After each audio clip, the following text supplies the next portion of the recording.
We've developed this really complicated test in this work for determining whether or not a feeling you're experiencing is yours or not. It's pretty complicated, but if you take some time and work with it, it'll really be fruitful for you to use this. And that is, the way you tell if the feeling that you're having is yours or not is, are you feeling it? If you're feeling it, what you know is that it's an energy in your physiology. And if it is unlike the condition of love, then it's one of those thumbprints that you need to be about hammering out. Now, where do those thumbprints come from? There's a workshop we do called Codependence to Interdependence. And we'll be doing that in a couple of nights here. And in that workshop, we look specifically at how that develops. But in a general way, we want to come to see where the output of our minds comes from. And so I'm going to ask you to participate in an experiment with me.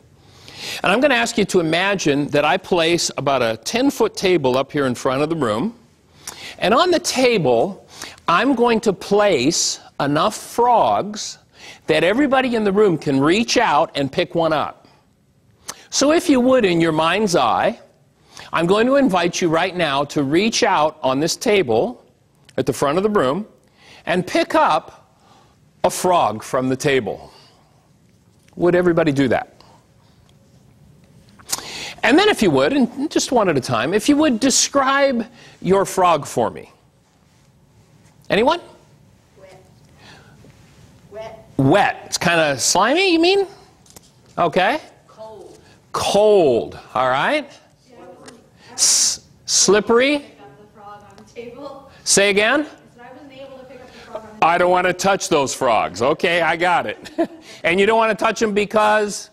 They're slimy. They're slimy, you know, slimy animal kind of things, you mean? Okay. All right, I can relate to that. Anyone else? Yes? Plump. Plump. Okay. Green. Bumpy. Bumpy. Okay. Smelly. Smelly. Okay. Big eyes. Big eyes. Big-eyed, smelly, bumpy, green, slimy, don't want to touch it kind of thing. Does that pretty well describe everybody's frog in some way, shape, or form? Actually, some people pick up, I've heard them, you know, really cute frogs. They just really delight in holding them. But okay, so now what I'd like to do is explain to you what I just put on the table. And that was that there are little cubes of styrofoam about maybe 3 inches by 3 inches by 3 inches. They're called frogs. They're what florists use to put flowers in when they arrange them. But notice that you didn't reach for what I put on the table. You reached for what resonated in your mind in response to the word frog. In other words, your mind has content. And that content came forward and told you, or at least you thought it told you, about what was out here on our table.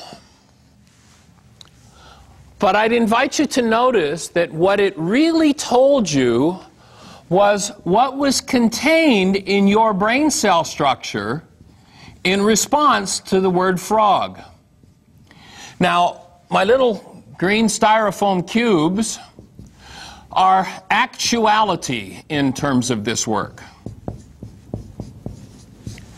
But when I put that word forward, frog, it resonated in you the content of your mind. And so your mind served up a reality that had nothing to do with what I put on the table. I would offer that every time your mind serves up some form of hostility or fear, it is telling you about its content. It is not telling you about the world you think you're looking at.